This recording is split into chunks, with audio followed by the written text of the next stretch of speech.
right, so going back to what we were just talking about. So you're aware of what's going on. The emergency board meeting tonight, decision may be made about going remote starting as early as Monday for X amount of time. I'm just not sure what they're discussing. If that is the case, then again, every day you'll have an assignment in classroom. So what I'm going to, it might take me a week to get there.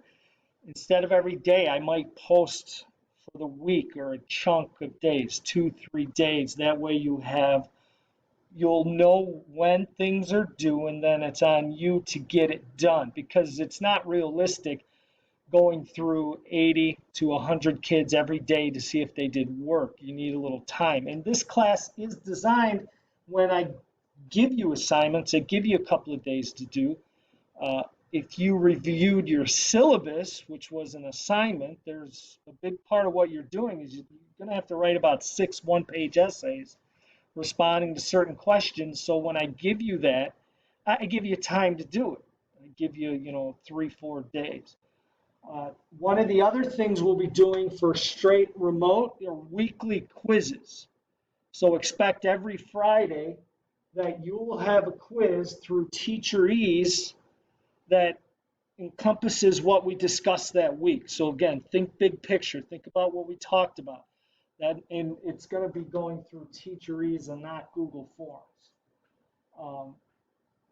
Notes, if we say we're on remote for an extended period of time, it's going to be a little hard for me to require you to do things in your notebook and get it back, because part of your grade is going to be notes. If you do no notes, you can't get an A in this class. Just make it that way, okay? If you do no notes, you can't get an A, because it's going to be weighed at least about 10% of the grade. So what do the notes look like when we're away, if we are for an extended period of time? One thing that was suggested is that you build a Google Doc. You just title it FYCE Notes, and then as you take notes, you just type them out, or you can do drawing if you're that creative. However, you do your notes, you can get them into one place so I can review them. And remember, whatever you're going to do as an adult, right? Even if you step away and work and then go into some sort of training for a career, you're an adult learner. You're going to be expected to take notes to learn whatever your craft is. The screencast-o-matic. So again, I'm recording this. I've got 15 minutes. It's the voice. When I kind of interact with the screen and you're at home, you'll see I should be able to also manipulate some things once I figure out my tablet here, so I can write and highlight. So again, checking Classroom is important. And then there'll be links for, say the videos. If I'm giving out instruction, I can walk you through the notes. Teacher Ease for the quizzes, Google Docs.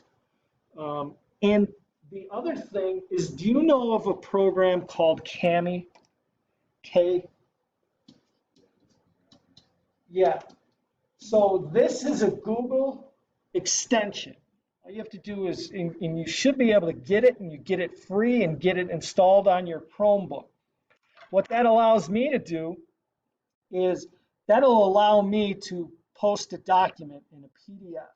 And when you open it, you can write on the document, right? Like if it's a PDF I have that has a series of questions and I don't want to have to go through 4 hoops to try to get it in the form. You just have Kami, you open it, and it'll allow you to write on the document. Like if there's a question, you can just write and then you submit it back through Classroom. So that's Kami.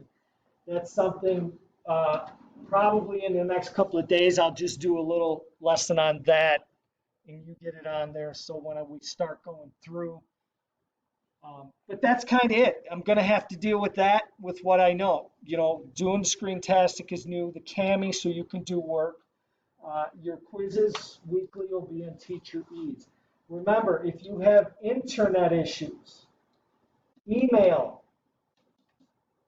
me, email one of your other. You've got to let somebody know by the end of today, so they can get you on the list so we can make sure everybody has the issues. All right. So again, uh, those are the programs I'm going to stick with, and you're all familiar with them. And then the grades weekly. So today's the last day. I'm going to see you this week.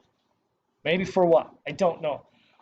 You had a couple of simple assignments. You'll have an assignment today. You'll have, something probably tomorrow and Friday, something small. Then this weekend, I'll start the grades. You'll start to notice. If you have anything missing, I suggest you get it to me by Friday. If you haven't even checked that syllabus and had your parents or guardians, that's 5 points. You won't get that back after I grade on the weekend. You understand? Then I'll have to call your parents. Then going forward, each week. So you basically are going to have like the week to do your work. Make sure you have your work done, because when I get to the weekend, I'm going to update the grades. I'm going to give you that opportunity, right? And I think that's fair. If I give you that week or those block of days to do things, and I go to grade once, I want to grade everybody. I just don't want people to come back weeks later, say, well, can I still turn this in? Like, no, we can't. And remember, you are somebody you're all seniors in high school. This is a dual credit class. This is the same type of orientation you would get at the collegiate level. All right, so that just takes care of all that. Now let's look at, or just kind of discuss a little bit about the last assignment you had was reviewing the chapter summaries, correct? So one assignment you were all given a chapter to skim, peruse, come up with a paragraph. Then you submit it to me. Then I did a master list. Again, chapter 1 was assigned. And this, okay, so just did something else. I don't know what happened there. But again, what happens to you in the future if your boss asks you to do something, you do something completely different? You get in a doghouse, right? Then potentially could lead to you being fired. But simple instructions. Then you were asked to go ahead and peruse and pick out, I think it was 3 chapters, right, that maybe had the most meaning to you. So if you're somebody who barely gets to places on time, or you're fashionably late, chapter 2 with time management would be, maybe something you're interested in. And then you were asked to list out some of the things that you saw that were, maybe errors. So was there anything that you saw that was glaring? What did you see that was glaring as far as errors go? There was the one that was like a whole page of just notes. Okay, right. So think about just those simple directions, right? You were asked to construct a paragraph. Nobody told you to go ahead and list out. Basically, that person took notes on the whole chapter, right? Well, that wasn't in the instructions. What else did you notice in a lot of these? What does it mean when a word's underlined? In this day and age, I don't know how anyone makes like a spelling or a grammatical error, because it tells you. And all you have to do is right click and it's going to give you a suggestion. So the big point here then is that you have to actually go over what you've written before you submit it.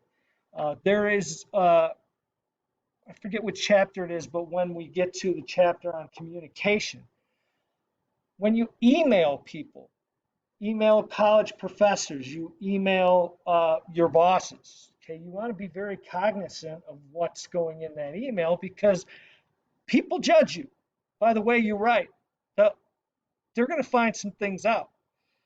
So this is the same thing here. If you're submitting a 1-page paper to me and it's got all kinds of grammatical and spelling errors, what's going on? What have you been doing for the last 12 years? Why can't we construct a 1-page paper as seniors in high school? Was there anything else that you listed that stuck out about the summaries? Anything else? I think those were the two biggest ones. A couple people just didn't follow the simple directions, and then just the really the spelling. I mean, in the grammar. Again, you remember this class is self-reflective. If you recognize that you are lacking in certain areas, this is the class to understand and accept that, and then try to find out what you can do to improve in those areas.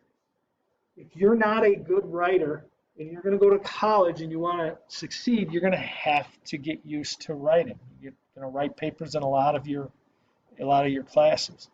And I was not. I had to become a good writer, and I had to stop overthinking it and just start writing. Right? Just get the thoughts onto paper, because now you can just edit it.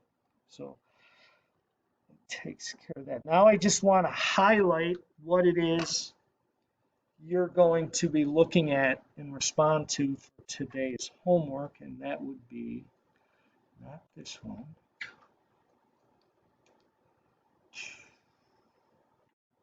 All right, here it is. 25 strategies and tips to help you survive and thrive your freshman year. So again, these are always geared towards, say, the traditional going away to school. But a lot of these you can adapt for whatever your situation is. Go to all orientation. So you're paying to go to a place if they're inviting you in so you can find out the best ways to experience it. Why would you not go? This is akin to, again, buying a new car and not reading your owner's manual. Right? There's a lot of cool things in a lot of these new cars that you don't know about if you don't find out about them. This is a big one here. Find the ideal place for you to study. What does your study area look like at home? So learning how and where to study properly is definitely something you want to get in tune with. This one here, get to know your academic advisor. If you are in the schooling system, you have people there that they work for you, right? You're paying good money to go there. They're guiding you to whatever degree you want. Bug the hell out of them. Bug the hell out of them to the point where when they answer the phone, I can detect their, hello, Gerald, what can I do for you? Yeah, that's right, Dr. Gimo. I'm calling again because I need to find things out, and I don't want to be taken advantage of as a student. I don't want to have to take that extra class. I want to get this clarified. That's the point you want to get to with your advisor. So today's assignment really boils down to, and I'll get it posted, is you will have this list. It's 25 strategies and tips. You're going to choose the 5 that most interest you, and in a Google Doc, not a paragraph, it's just a sentence or two about why those 5 are important to you. So that'll be the assignment. You're going to have to give me a little bit. I also posted in Classroom that, again, today's assignments will be posted by 12. So I got to process that video. I'll get that up there. And in a Google Doc, you peruse that, pick out 5, and jot down a couple of sentences about why you chose that. That's today's assignment. Oh, there it is. And yeah, just under. I still got 50 seconds. So does anyone have any questions on that? Yes, no, maybe. All right. So what I'm going to do is stop there. It disappeared. That's